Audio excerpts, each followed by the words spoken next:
Hi boys and girls, I've got a little science experiment for you to do today, an underwater science experiment. You are under.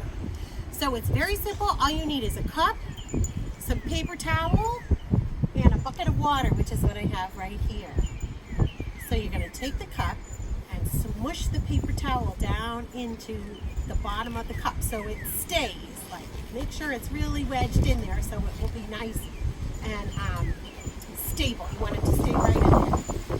Then what you're going to do is I'm going to put this cup into the water, but this paper towel inside is not going to get wet.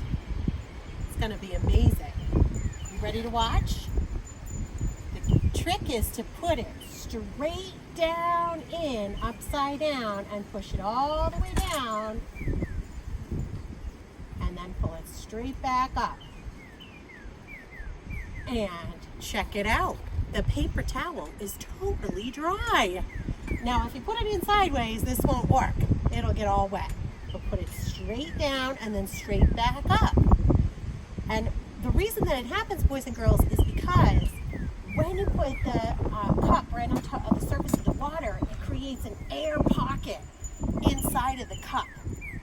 And that air protects the paper towel from getting wet.